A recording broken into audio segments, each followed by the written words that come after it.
Voy a iniciar dando unos pequeños mensajes, un pequeño comercial acá por parte de Yancia.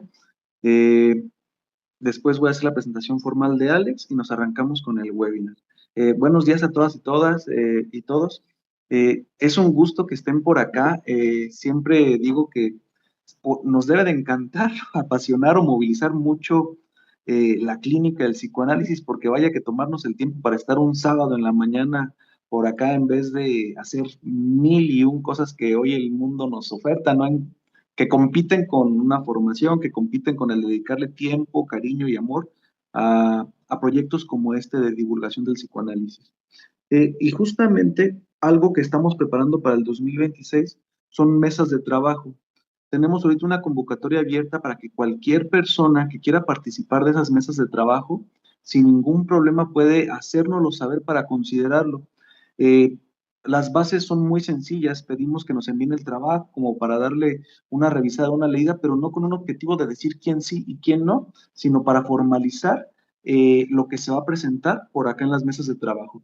Pero estamos permitiendo una libre elección temática y un libre desarrollo de la clínica con el objetivo de compartamos, ¿no? Veamos qué está pensando cada quien desde su trinchera. A veces la clínica se puede volver un poco solitaria, pero justamente si compartimos, si dialogamos, creo que nos enriquecemos en el trabajo clínico. Entonces, por ahí en el 2026 vamos a estar haciendo esta actividad. Ya tenemos nuestra primer mesa confirmada.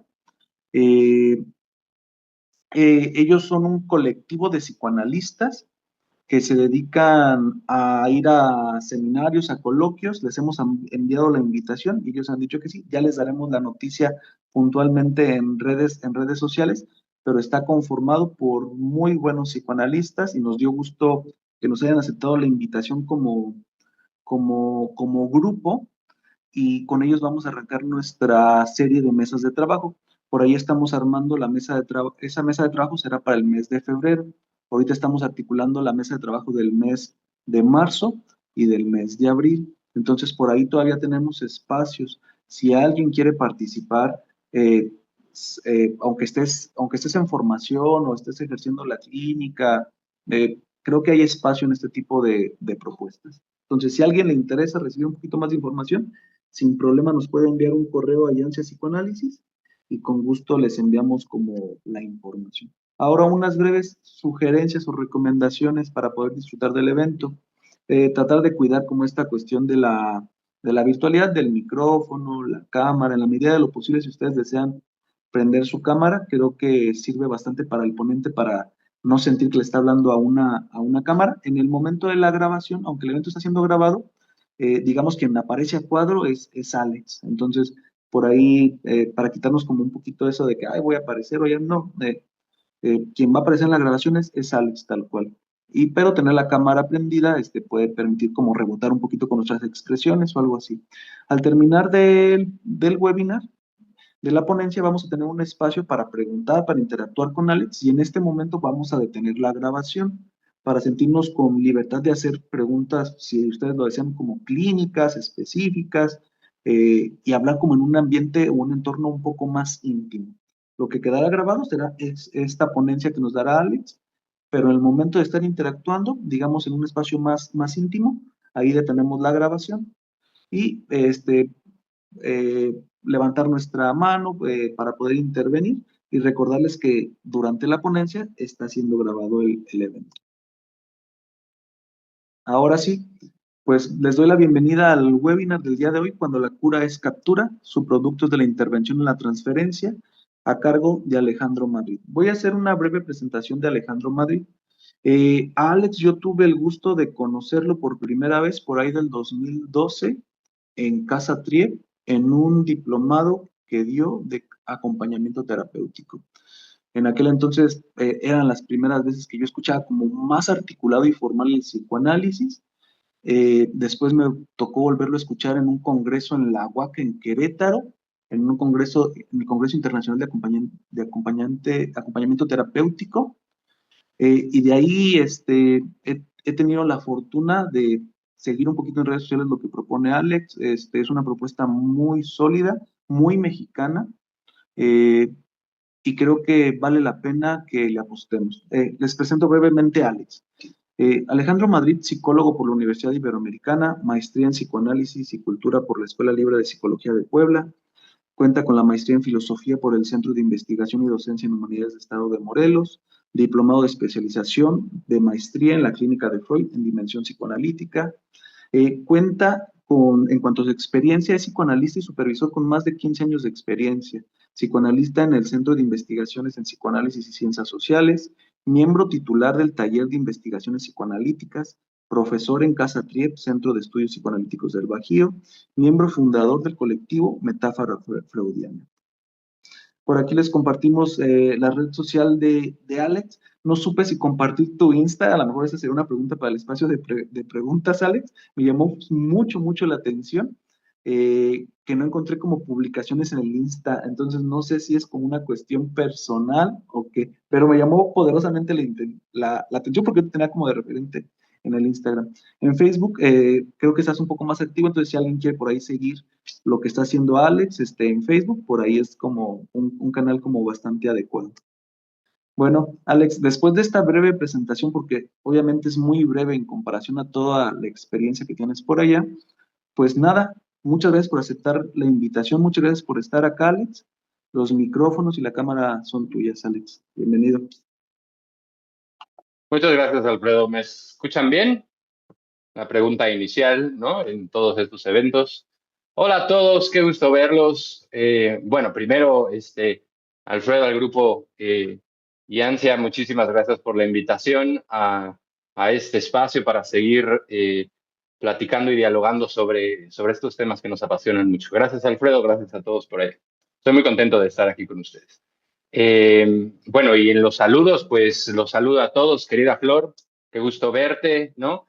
Veo muchas caras conocidas también, a Sandy, veo por ahí, a Telva, bueno, Carlos, que prendiste tu cámara, hola.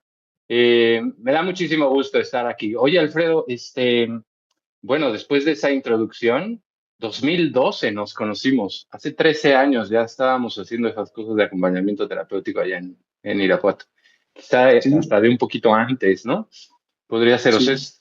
es mucho tiempo que hemos estado trabajando por acá juntos. Qué gusto y gracias por la invitación otra vez. Bueno, pues vamos a comenzar, no queda más. Con esta breve viñeta introductoria hacia eso que he venido trabajando desde un tiempo para atrás. Si quieren, por ahí puedo empezar platicándoles que en mayo pasado di un seminario también con colegas de allá del Bajío, con los colegas de Espacio Analítico, sobre acto analítico y transferencia. Y a partir de ahí, bueno, ha surgido un montón de preguntas en los grupos de estudio, me han escrito a las redes sociales que Alfredo ya decía, ¿no? La de Facebook es donde estoy activo, alejandro.madrid.psicoanálisis, para que ahí me encuentren. En Instagram no, porque en Instagram es más personal, ahí están mis hijas y entonces, ¿no? Eso es más, por ahí no. En el Facebook, digamos, es de todos nosotros, está abierto y entonces ahí me pueden encontrar sin problema. Por eso es que en Instagram no aparezco mucho. Bueno, di ese seminario en mayo, el de acto analítico, y han surgido muchas preguntas en el grupo de estudio. A partir de las redes sociales también me han escrito y fuimos elaborando poco a poco una línea de trabajo y una línea de pensamiento que se inaugura el día de hoy, ¿no? El día de hoy es cuando comienzo una serie de eventos en distintos lugares que van a versar sobre el mismo tema.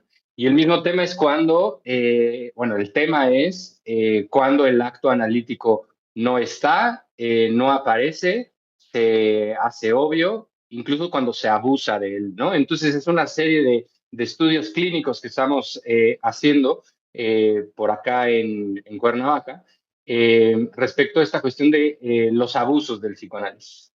Y uno de ellos, que es el que quiero proponerles el día de hoy, es este que llamamos el de la captura en transferencia, ¿no? Vamos a ver, vamos poco a poco para irles platicando qué es esto de cuando la cura es captura y hablar de los subproductos de la intervención en transferencia. Voy a empezar.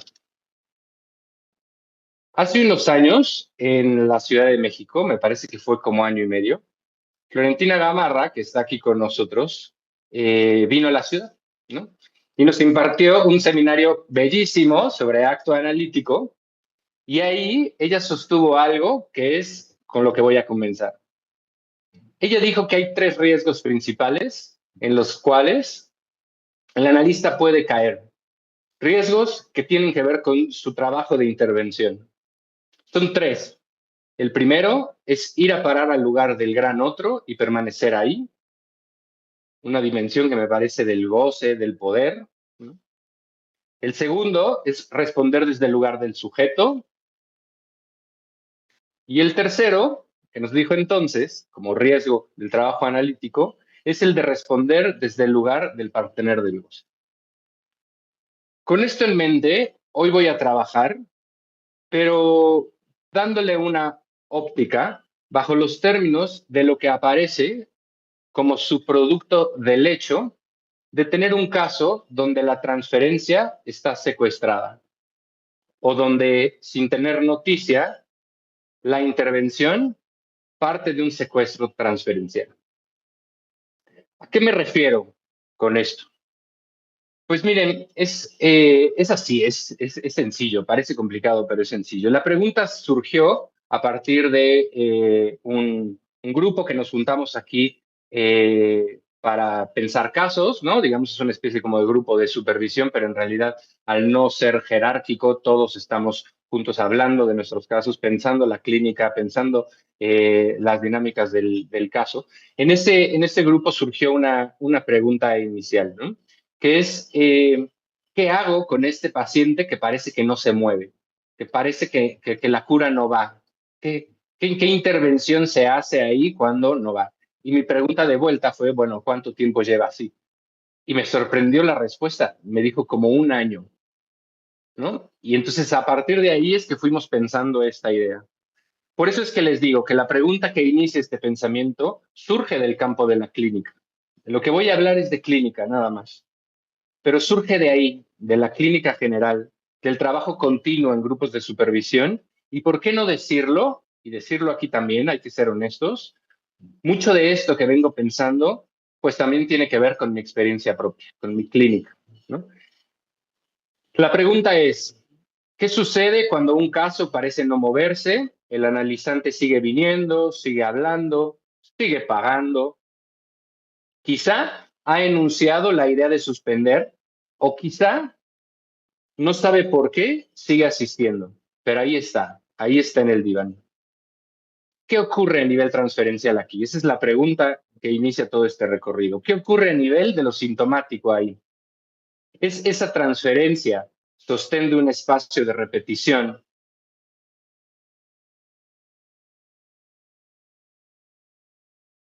Mantiene la transferencia en favor de un goce, una escena de perpetuación del síntoma. La pregunta es así, es muy sencilla, pero conforme fuimos avanzando en la investigación de esto, no es tampoco tan sencilla. Porque de lo que estoy hablando aquí es que en esos campos, este es un ejemplo, pero hay muchos más que iremos planteando el día de hoy, ¿no? Lo que sucede es algo que nos gusta llamar acá captura en transferencia. Cuando el motor de análisis parece difuminarse y en su lugar se instala una repetición. ¿A qué fines opera esto? Esta pregunta me parece más interesante. ¿Quién opera esto y a qué fines opera esto?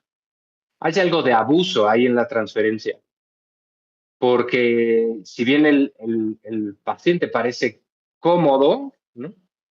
El analista también lo está y cobra sesión a sesión.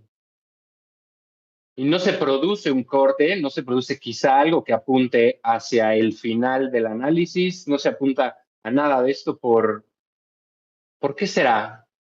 por temor a perder al paciente a nivel de lo transferencial, quizá, por temor a perder esa cuota semanal que hace que podamos pagar la luz, el gas, ¿no? ¿Por qué, por qué no actuamos, no? ¿Por qué no pasa algo ahí? Sí, porque el analizante sigue acudiendo obedientemente y el analista sigue cobrando convenientemente. ¿Qué implicación tenemos acá a nivel del deseo o del poder los analistas que nos encontramos en esta situación? Todo eso plantea entonces el escenario para indagar sobre cuando la cura es captura. Vamos un poco a la teoría. Sin duda, Freud reconocía esta posibilidad cuando por allá de 1915 sostenía que la transferencia en su dimensión de amor es el más poderoso motor para la cura. Si ustedes lo quieren ir a buscar, está en Observaciones sobre el amor en transferencia. Sin embargo, si uno no maneja bien esta disposición, con el cuidado pertinente, Freud también nos advierte que podría convertirse en un obstáculo para el análisis. Lo que en un principio moviliza el deseo de analizar puede convertirse en aquello que lo detiene, que lo arresta, que lo captura. Un encierro donde analista y analizante quedan atados a una escena que no deja de repetirse y repetirse y repetirse. Pensemos, por ejemplo, en casos de cierto rasgo obsesivo, por ejemplo, ¿no? Es muy fácil quedarse en un caso así capturado, en una escena que no cesa de repetirse y repetirse y repetirse. Entonces, la transferencia, tal como Freud la introduce, es al mismo tiempo motor como obstáculo del análisis. Esta tensión entre lo que empuja hacia la cura y lo que lo define ya anticipa el riesgo de lo que podríamos llamar captura. Cuando el vínculo transferencial no se pone al servicio de una intervención de corte, sino que fija tanto al analizante como al analista en una escena repetitiva. Así es como definimos la captura, esto de la captura en transferencia. Si quieren lo repito. Cuando el vínculo transferencial no se pone al servicio de una intervención de corte, sino que fija tanto al analizante como al analista en una escena repetitiva. Una palabra clave aquí para recordar es esta cuestión del vínculo transferencial, porque hay algo que me parece que en estos casos, donde que iremos viendo de los subproductos, ¿no? Lo que deja este tipo de casos capturados, ¿no? Tiene que ver con el vínculo transferencial. Tiene que ver con el vínculo transferencial tanto del lado del analizante como del lado del analista. Casi podría decirles que el vínculo se eleva a una posición de ser indispensable. Y entonces, todo acto en ese tipo de situaciones se propone en términos de salvaguardar el vínculo transferencial, ¿no? No quiero que se vaya porque está trabajando muy bien, no quiero que se vaya porque me paga la cuota más alta que tengo, ¿no? No quiero que se vaya porque es muy puntual y llega siempre, ¿no? No quiero que se vaya porque, no sé, vaya usted a saber, pero el vínculo se mantiene ahí de ambos lados, ¿no? Lo que mantiene entonces casi la transferencia es esta elevación del vínculo a un lugar de imprescindible. Lacan, por su parte, haciendo una relectura de esto que venimos hablando con Freud, por ahí del seminario 11, que es el de los 4 conceptos, apunta que el analista debe recordar no llevar en su ser el saber, aquel sujeto supuesto saber, no llevarlo en su ser, como si ser su soporte. Y es precisamente en este punto donde el saber, supuesto, sabemos, engaña, tomando una cara de poder. Es el momento donde el saber lo hace pensar que sabe y que puede, donde el analista cree ocupar un lugar y se aferra a él, donde se instala la captura, donde se impide que el análisis avance hacia el final. Voy a dar un paso para atrás para dar dos para adelante. Lacan muy bien nos recuerda entonces que el analista no ocupa un lugar de pleno saber.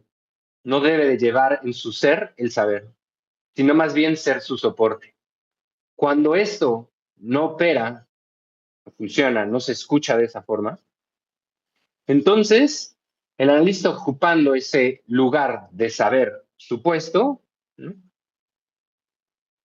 ejerce un efecto de poder en la transferencia, se aferra a ese lugar y se aferra sobre todo a un saber que ya no es supuesto y que se ejerce en la intervención. Yo sé lo que a ti te hace falta.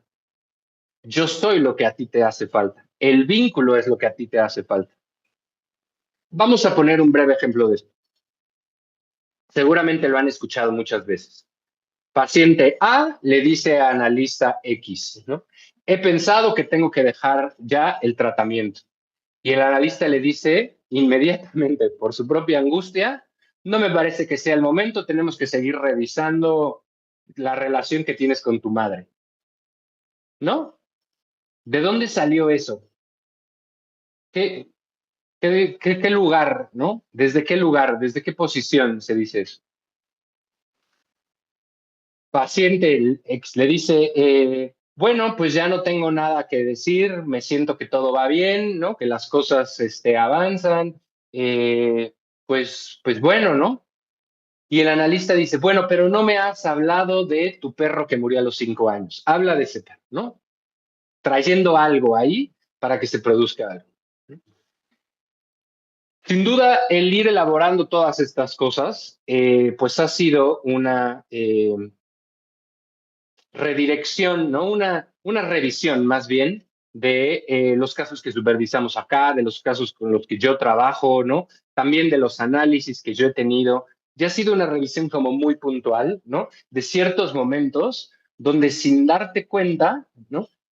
A partir de esta sensación de estar capturado ahí, uno cede a cosas en el análisis como analizante, por ejemplo, ¿no? Uno cede también como analista. Puntos de casos que no es el lugar para hablar de ellos, pero más o menos les platicaré que, que llegaron a un punto donde se tuvo que hacer un corte, que evidentemente tenía que haber ahí un corte de fin de análisis como acto analítico, no se hizo y llevamos 6 meses como en el limbo. ¿Por qué no se hizo? La pregunta es, ¿qué empuja que eso no suceda ahí? ¿No? La mayoría de los casos, supongo yo, también soy bien pensado, ¿no? No tiene que ver con una cuestión de apoderamiento, ¿no? De uso o de abuso, ¿no? Incluso, sino quizá nada más de miedo, miedo por ambas partes, miedo a dejarse, miedo a perderse. ¿Qué voy a hacer sin ti después, no? Como analista y como analizante. Cuando el analista entonces se coloca sin darse cuenta, en la mayoría de los casos, ojalá, en ese lugar del saber, empieza a funcionar desde una posición de poder que va poco a poco llevando el análisis a otro rumbo. Va llevando poco a poco al análisis a un rumbo donde se impide llegar a su final. Este es el lugar que nos advertía Florentina hace rato. Ir a parar al lugar del otro y permanecer ahí.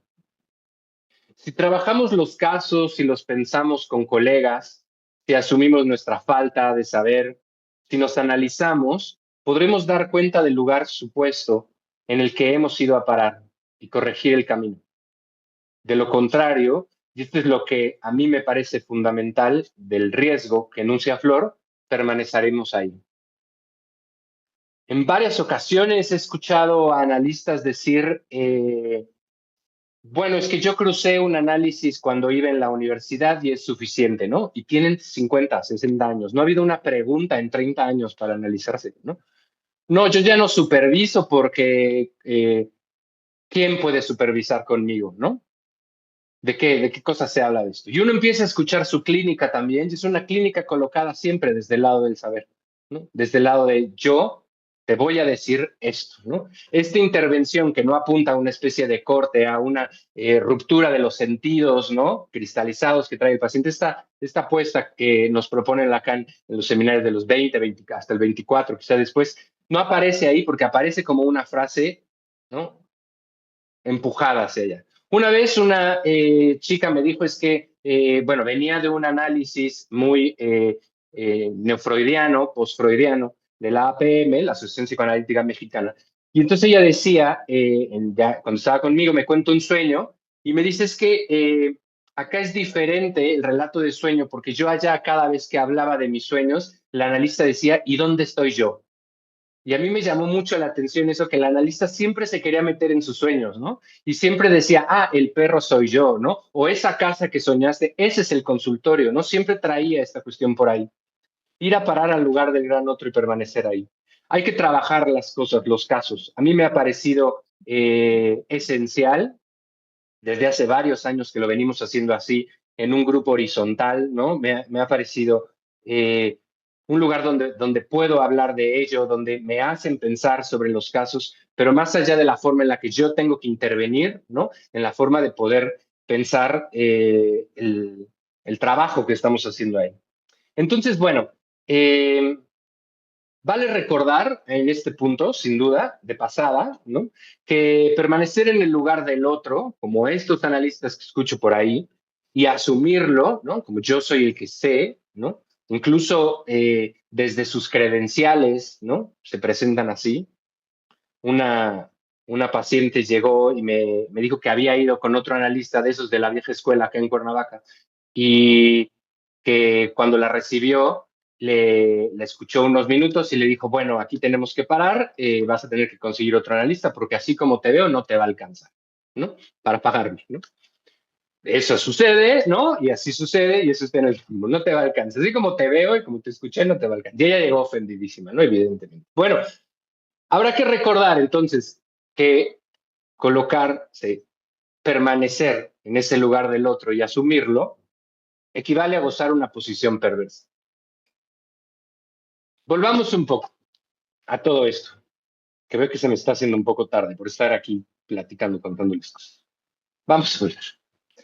La captura entonces no es solo una resistencia del analizante, una angustia de separación, una impotencia de no poder actuar. Si me permiten decirlo así, porque evidentemente la impotencia ya trae esta dimensión del acto. Pero voy a decirlo así, aunque suene mal. Una impotencia de no poder actuar. La captura no es una impotencia de no poder actuar. La captura es efecto siempre de una posición del analista, que al renunciar a su función ética, clausura la apertura que la transferencia debería sostener. Si esto es así, sus intervenciones estarían ligadas a esta clausura del corte.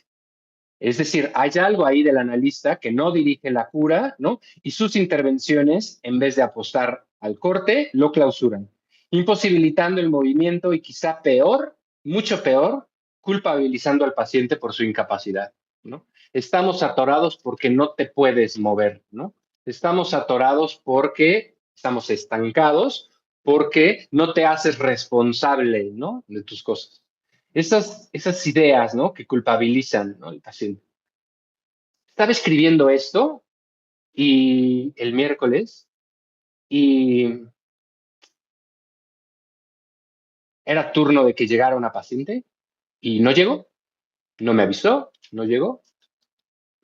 Yo no dije nada, pasó el tiempo y me quedé pensando un poco. A ver, estoy escribiendo sobre esto.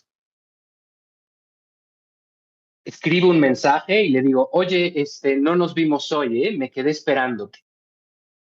No digo nada, la espero a la siguiente sesión, ¿no?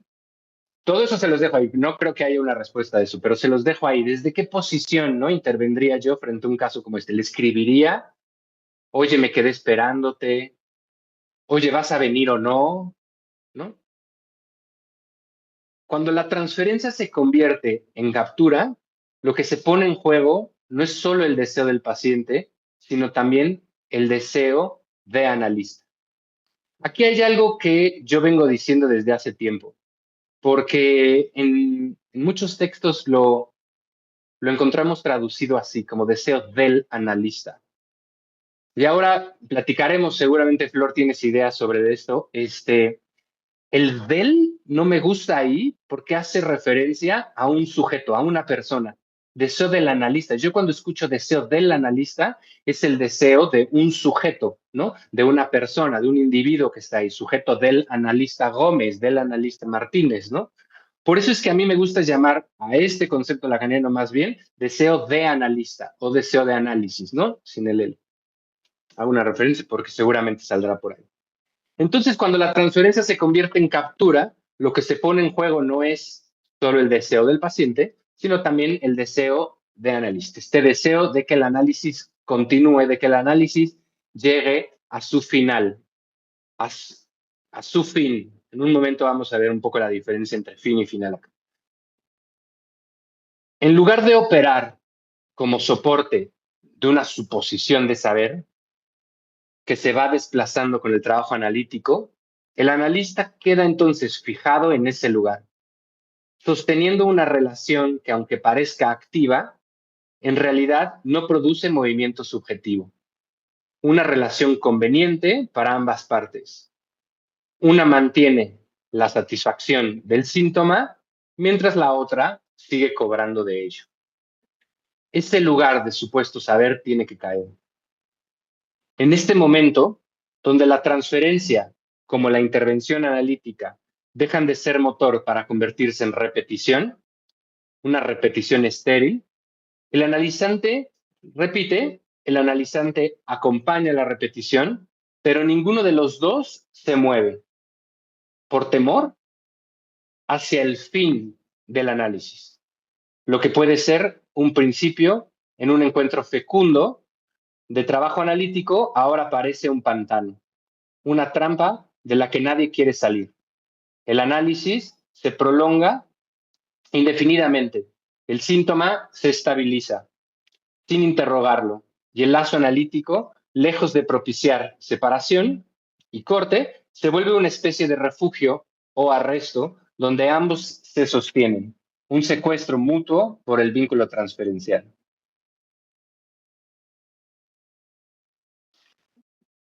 Sin duda, no todo acto analítico apunta al final del análisis, pero sí apunta al fin del análisis. Y aquí hay una diferencia que quizá no la ocupamos tanto, ¿no? Pero es muy curioso porque el final tiene que ver con el término, ¿no? Con la conclusión. Es contrario al principio, el final. Pero el fin es sinónimo de principio. Entonces tenemos inicio, creo que me equivoqué hace un rato, tenemos inicio y final. En una carrera, por ejemplo, pongámosle Michael Phelps, ¿no? El famoso nadador, ¿no? O Michael Phelps. Cuando se arrojaba a la alberca a hacer los 100 metros mariposa, iniciaba en un punto y terminaba en otro. Pero el fin de ese recorrido era ganar la medalla. El principio, la regla Princeps que lo llevaba a hacer eso, era ganar la medalla de oro en las Olimpiadas. Entonces, el fin de un análisis, todo acto analítico debe apuntar al fin de un análisis, que es la apertura, ¿no? Que tiene que ver con esto que estaba diciendo de la yancia, hablando aquí también, ¿no? Apunta hacia un lugar de lectura, ¿no? Y de shifting, ¿no? De la verdad. El final no, el final apunta al final de la relación del vínculo transferencial, ¿no? No todo acto analítico apunta hacia ella. Por eso es que les decía, un poco atrás, que el analizante repite, el analista acompaña la repetición, pero ninguno de los dos se mueve por temor hacia el fin del análisis. Solo un analista, como lo dice Lacan, que pueda sostener un deseo que no se aferre a su lugar, a su poder, a su dinero, puede llevar una práctica que abra la posibilidad de un final y así apuntar al fin de análisis. Los que llevamos una práctica ya de tiempo para atrás, nos preguntamos muchas veces sobre esta cuestión del final del análisis. ¿Cuándo aparece el final del análisis? A veces aparece bajo un acto, ¿no? De ruptura radical, ¿no? De ruptura eh, súbita, ¿no? Otras veces no, otras veces aparece más sutilmente, va dejando huellas, va dejando señales, ¿no? Pero siempre tendría que ser enmarcado o anunciado por un acto para que pueda ser fin de análisis. Si no se queda algo abierto y algo hueco ahí, algo pendiente quizá. A partir de todo esto, y si tenemos los casos ya, como se los estoy planteando, podemos hablar de lo que aparece como subproducto de un caso así. Lo que aparece en el subproducto de este momento de intervención dentro de la captura de transferencia. Es decir, cuando estamos en esta situación, ¿no? En esta, voy a decir sin razón, ¿no? En el sentido de que no tiene razón de ser, ¿no? Cuando estamos capturados, paciente, analista, análisis mismo, dispositivo, ¿no? Estamos entrampados aquí. ¿Qué cosas aparecen como subproducto? ¿A dónde iría algo así? Yo identifico al momento, por acá, 4 efectos colaterales de esta posición del proceso analítico. Es decir, ya estamos dentro de esta captura, la cura ha sido capturada y tenemos, por lo pronto, 4 efectos de esto. El primero, pues, es el más obvio, que ya he venido hablando de él. Algo que hemos encontrado acá y llamado cronificación del análisis. Evidentemente, una prolongación indefinida, aparece aquí una comodidad, ¿no? Narcisista, probablemente del lado del analista, ¿no? Se produce una estéril repetición, ¿no? El punto es que dure, que sea largo, ¿no? Que esto no termine. Ahora voy a hablar de ellos más puntualmente, pero quisiera primero anunciárselos. El segundo es el de la falsa estabilización del síntoma. Evidentemente, son efectos de esta captura de transferencia que nos indican que hay algo de identificación al síntoma, pero que también el análisis busca mantener. No sé si ustedes, seguramente sí, han escuchado de casos, o a lo mejor los han tenido, ¿no? Donde el paciente dice, es que vengo aquí porque me siento contenido. Aquí no me, eh, no me regañan por el síntoma, ¿no? Aquí no me desbordo, ¿no? Aquí me siento contenido. Y el analista responde en su intervención, ¿no? Conteniendo, ¿no? Sosteniendo, acogiendo, siendo buena madre, ¿no? Falsa estabilización del síndrome. El tercero es algo que llamo la relación de dependencia, ¿no? Que efectivamente, bueno, hablé ya también un poco de eso, es cuando el análisis se vuelve un refugio afectivo, ¿no? Ya no se analiza, se sostiene la transferencia y lo que comanda esa cura es el deseo de ser necesitado. Por ambas partes, ¿eh? La dependencia es por ambas partes. Análisis que llevan años, quizá, que llevan mucho tiempo, ¿no? Y que el paciente enuncia como, no sé, es que no me imagino dejar este lugar porque cada semana que vengo, ¿no? Hago el relato de la semana y pienso en lo que voy a hacer el resto de la semana. Y se mantiene ahí, ¿eh? A ese nivel. Y el cuarto de estos subproductos que encuentro por acá es el de la erosión de la ética analítica. Es un subproducto más específico, un subproducto que lo que mantiene es que se continúe la duda, ¿no? Que se continúe la pregunta, pero sin incomodar. pero en un acto de subordinación. El deseo del analista aquí está estancado y entra en su lugar el narcisismo y la demanda. Voy a hablar un poco más de ellos. Hablemos del primero, cronificación del análisis. En el seminario 11, Lacan describe, que es el de los 4 conceptos, describe la transferencia como un momento de cierre del inconsciente. Punto de estancamiento que impide la apertura simbólica necesaria para el trabajo analítico. En ese seminario, Lacan describe la transferencia como una especie de detención, de estás de la dialéctica en la que el inconsciente se cierra sobre sí mismo. Si el analista permanece capturado en esa dinámica, el análisis se prolonga indefinidamente. ¿Cuántas veces quizá no escuchamos en nuestra formación el analista trabaja con la transferencia y ahí se queda? Bueno, aquí Lacan está diciendo que si nos quedamos capturados en esa dinámica, el análisis se prolonga indefinidamente. El sujeto queda atascado en una repetición que aparenta movimiento, pero que en realidad es inerte. Sí, a la manera del obsesivo. Todos nos obsesivamos.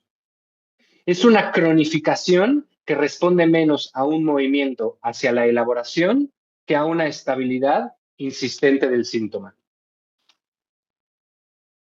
En esta cronificación, el análisis deja de ser un dispositivo que promueve la separación del sujeto respecto de su fantasma para convertirse en un espacio de estabilización de ese fantasma. El analizante encuentra que el espacio lo acompaña o lo contiene, pero sin que se produzca la operación de corte que permite el surgimiento de un saber sobre sus sentidos cristalizados. Todo está muy bien, ahí vamos avanzando, vamos adelante, vamos. El síntoma, entonces, no se cuestiona ni se interroga, sino se acomoda dentro de un equilibrio precario, ni demasiado doloroso para abandonarlo, ni lo suficientemente cuestionado para transformarlo. Este fenómeno no es un simple error técnico, el de sostener un lugar de saber indefinidamente, sino que remite al corazón mismo de la ética del analista.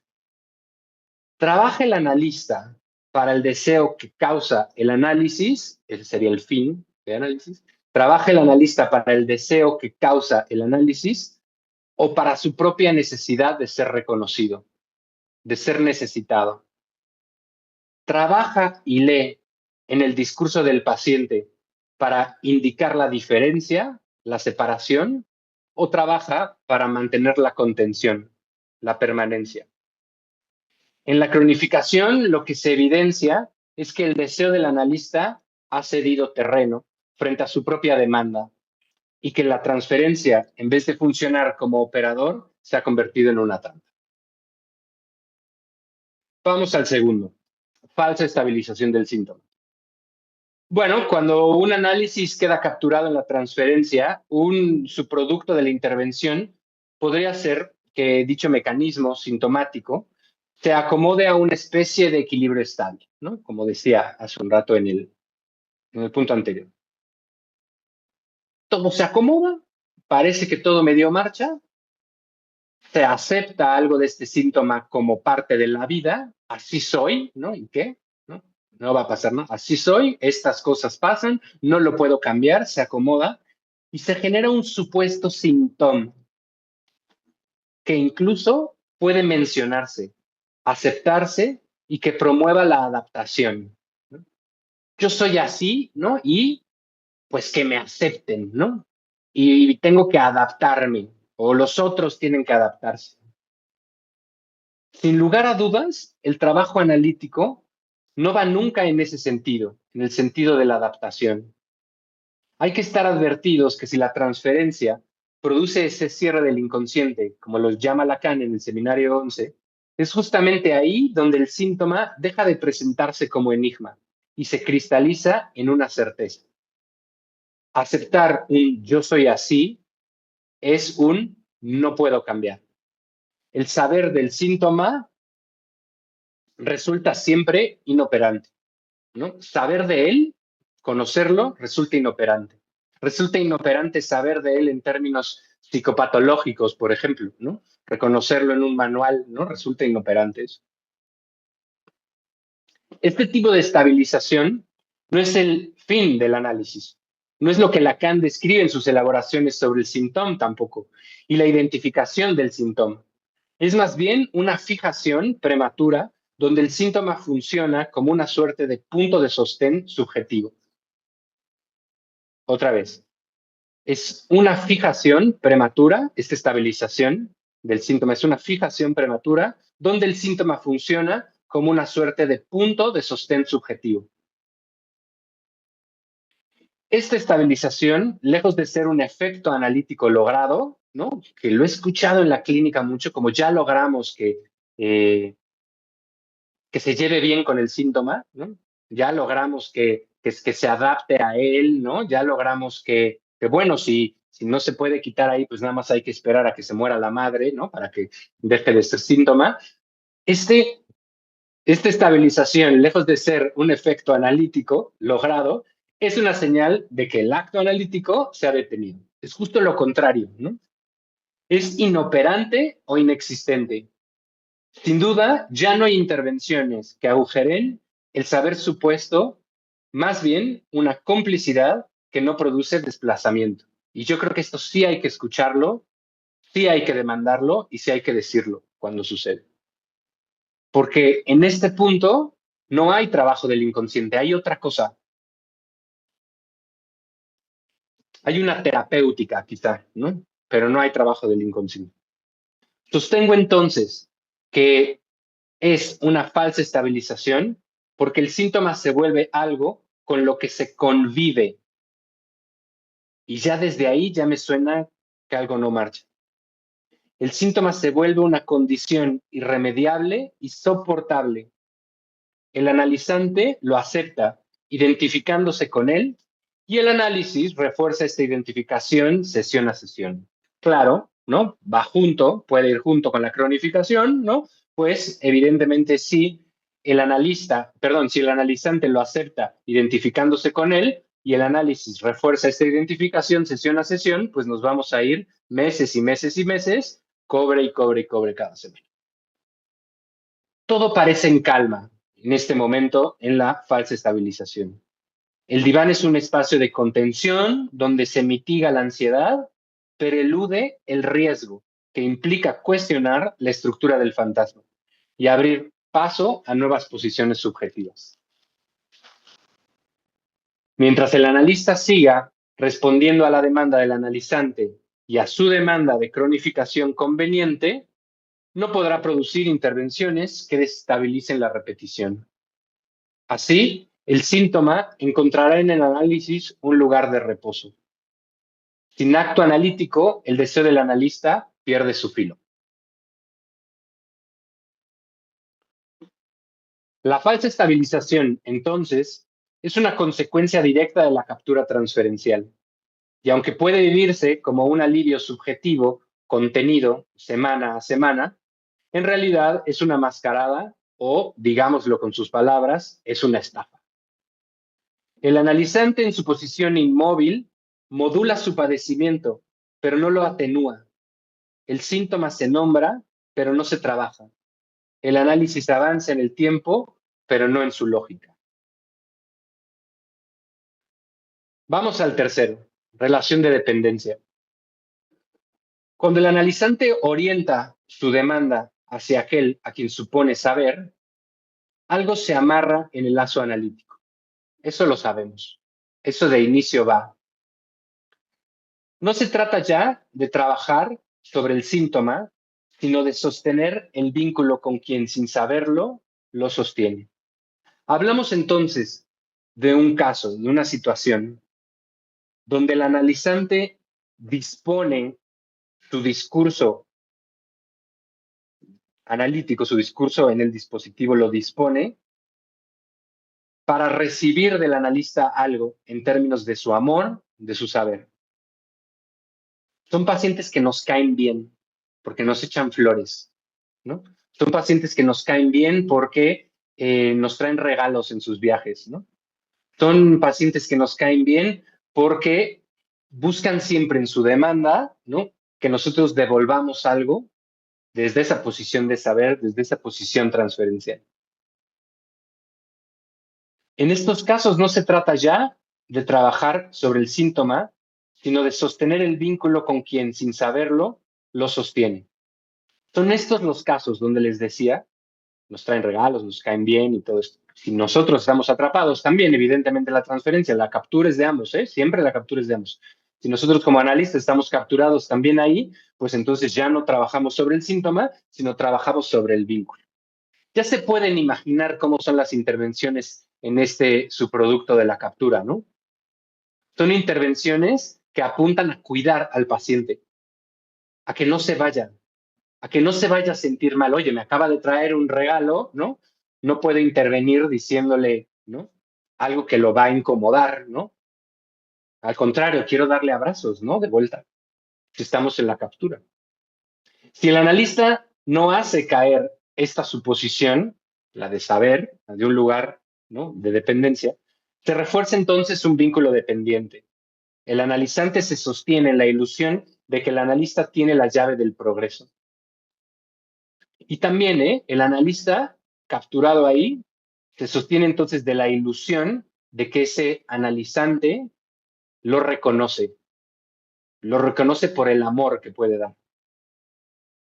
Lacan subrayó que tan pronto como haya sujeto supuesto saber, hay transferencia. Y ese saber real o imaginado es el resorte de un amor dependiente, que si no se lee, puede encadenar el análisis a un circuito repetitivo. Capturados en el amor. Ese sería otro buen nombre, ¿no? Para esto de relación de dependencia. Capturados en el amor. El lazo que debería abrir el camino del inconsciente a través del acto analítico puede cerrarse sobre sí mismo y generar una relación de dependencia. Hay que ir a análisis, sin duda. Hay que hablar los casos. Porque de pronto podemos estar dentro de la captura, evidentemente, sin ser plenamente consciente de ellos. Les propongo un ejercicio para esto. Vayan a checar los WhatsApp, los chats con sus pacientes. Yo creo, apuesto que sí, porque me pasa a mí, que podrán encontrar por ahí un chat donde hayan mandado un emoji que no tenía que ir. Un emoji de sonrisa, un emoji. Ya, si mandaron uno de beso, corazón, no, pues ya, estamos del otro lado, pero hay que analizarse, hay que buscar y hay que analizarse y hay que pensar los casos, porque si estamos capturados en esta transferencia, actuamos, ¿no? Vamos semana a semana sin darnos cuenta por dónde vamos. Estamos ciegos de esto, ¿no? Un poco esta conferencia es para advertirnos de esto y para advertirme a mí también, advertirlos ustedes al grupo, me parece que hay que hacerlo, ¿no? El lazo que debería abrir camino al inconsciente a través del acto analítico puede cerrarse sobre sí mismo y generar una relación de dependencia. Si no se trabaja, el dispositivo deja de ser un espacio de la falta que moviliza y se convierte en un refugio. Un lugar donde el sujeto calma su angustia, donde el síntoma parece encontrar alivio, pero sin que nada se modifique en su estructura. El vínculo con el analista se vuelve central. Quizá en la cronificación también, podría ser, también. A mí me parece muy claro en este punto de la relación de dependencia o atrapados en el amor, como se me ocurrió ahora decirlo, ¿no? El vínculo con el analista se vuelve central. El vínculo con el analizante se vuelve central, casi indispensable.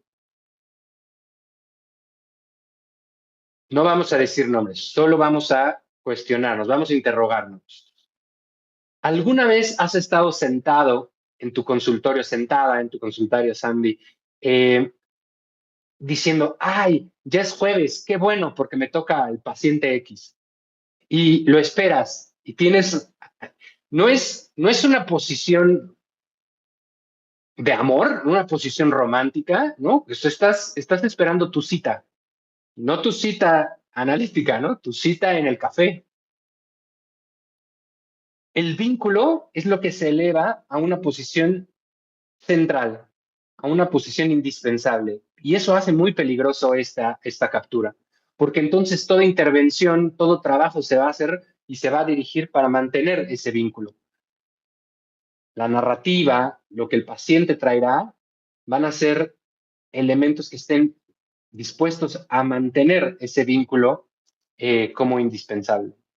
Traerá sueños, ¿no? Traerá historias interesantes de su pasado, traerá material no increíble que nosotros decimos, es que este caso está buenísimo y él está buenísimo, ¿no? O ella está buenísima, ¿no? También.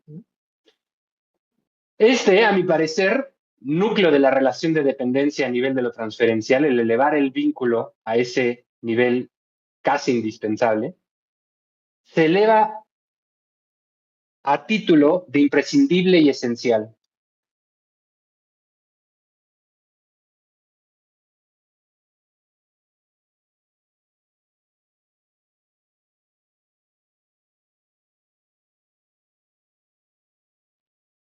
¿Lo escuchan los demás o solo yo no? Central.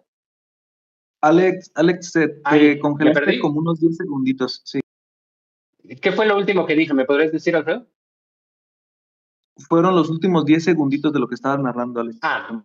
Voy a irme para atrás. Entonces, a mi parecer, esta cuestión del vínculo elevado a una posición central casi indispensable, es el núcleo de la relación de dependencia a nivel de lo transferencial. Sí, se eleva el vínculo a título de imprescindible y esencial. Se asume que dicho vínculo da unidad y contención. Se imagina que lo que le falta a uno lo da el otro. De ambas partes, otra vez, de ambas partes.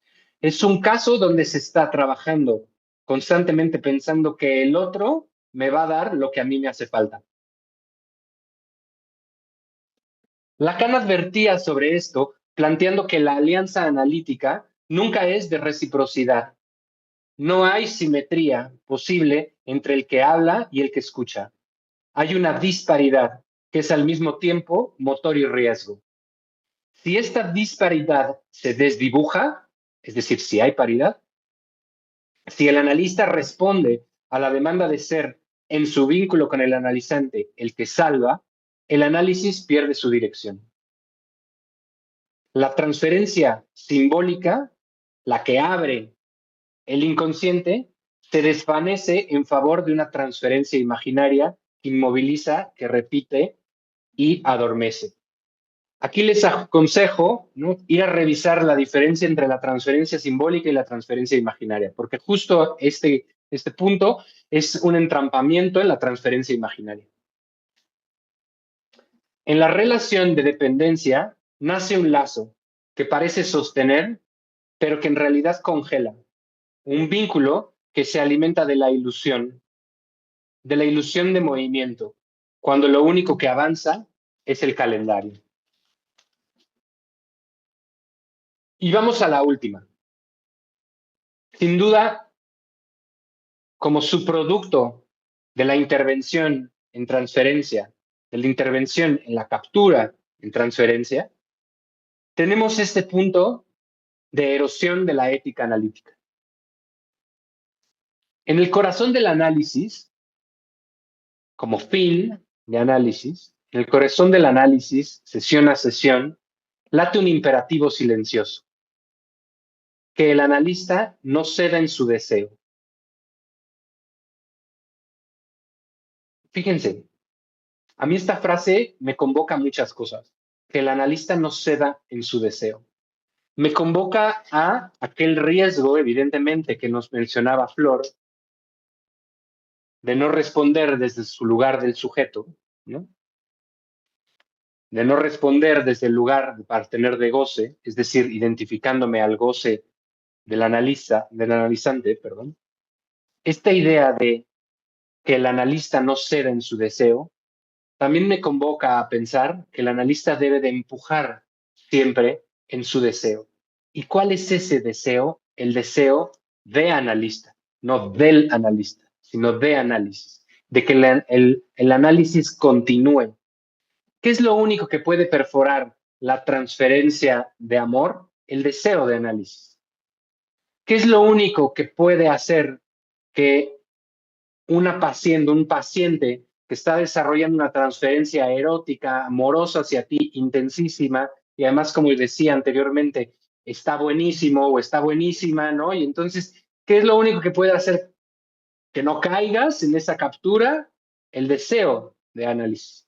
El deseo de análisis, es decir, el deseo de análisis va primero que mi posición subjetiva. En el corazón del análisis lace entonces un imperativo silencioso, que el analista no ceda en su deseo.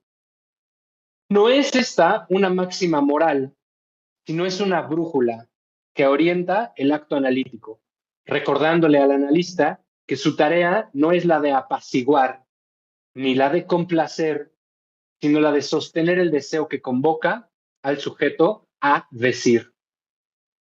Cuando la brújula se pierde, cuando el analista se aferra a la relación y abandona su causa, comienza a gestarse una erosión silenciosa. La práctica se desliza hacia el terreno cómodo de lo imaginario. El análisis se cronifica y se vacía el acto.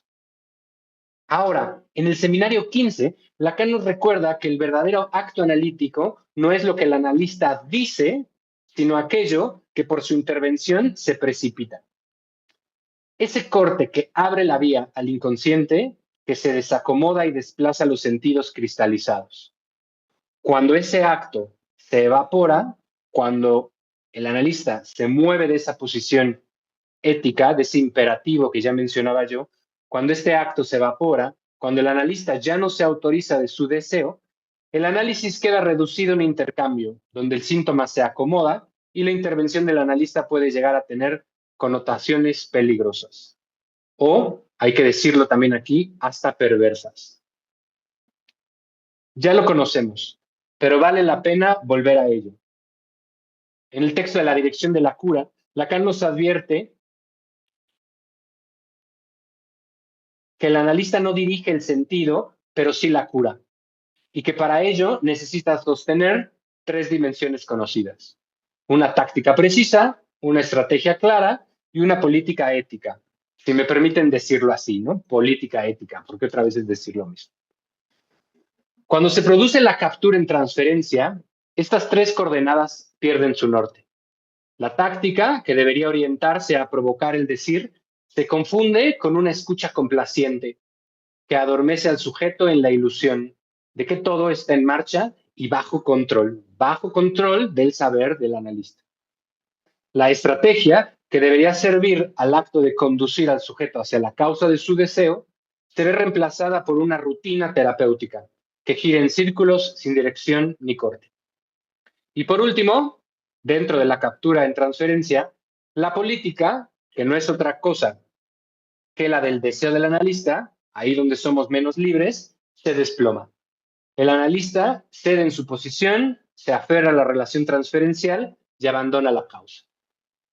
El analista que imaginariamente se aferra a ser algo para el otro, abandona el vacío que sostiene su acto y con ello se aleja de lo que llamamos el espacio propio del analista.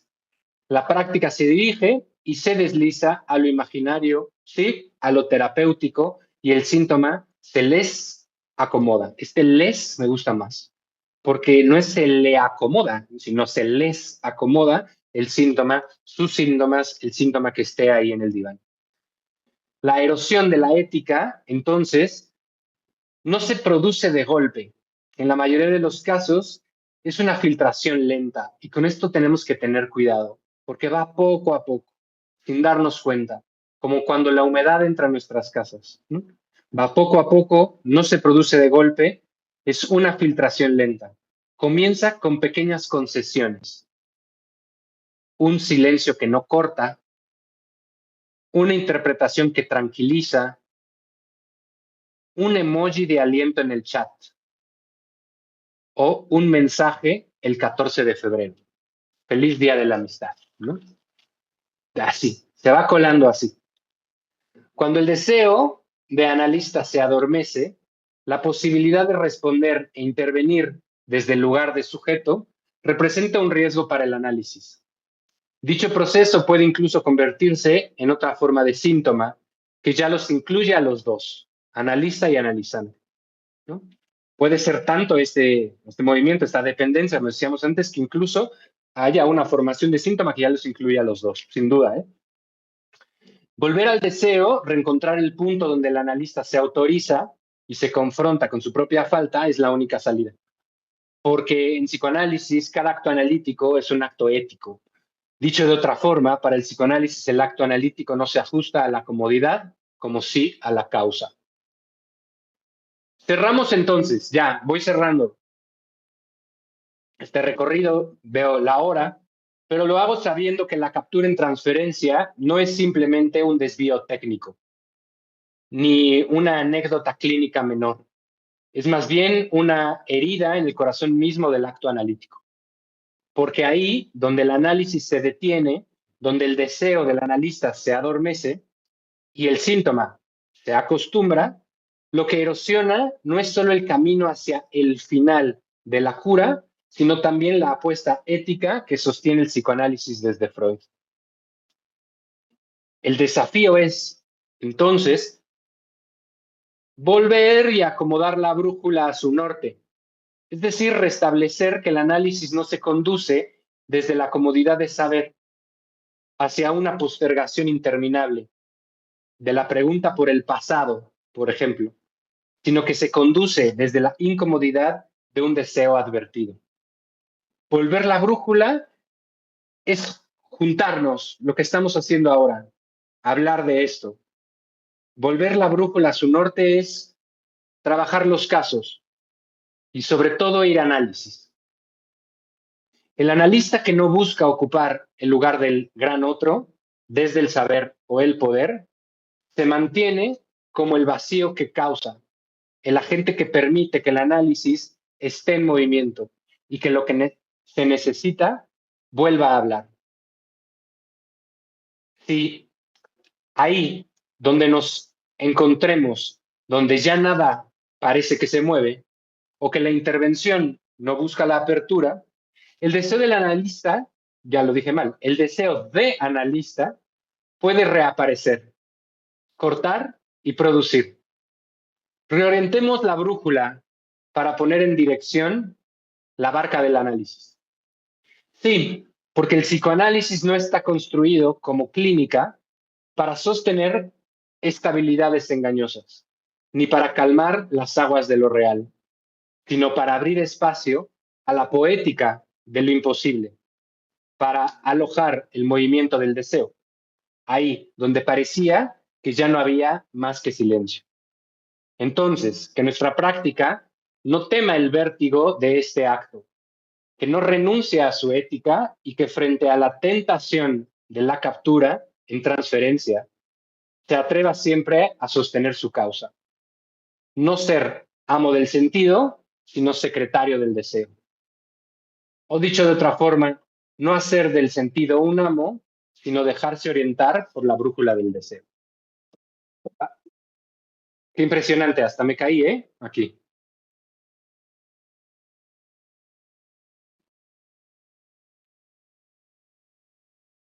Perdón, Alex, dijiste sino secretario de qué? No ser amo del sentido, sino secretario del deseo, fue la primera frase que se me ocurrió, y después la parafraseé diciendo no hacer sentido del sentido un amo, ¿no? Sino dejarse orientar por la brújula del deseo. Claro, evidentemente mucho de lo que hablamos hoy, de estos subproductos de la captura en transferencia, pues tienen que ver con una captura en el sentido, ¿no?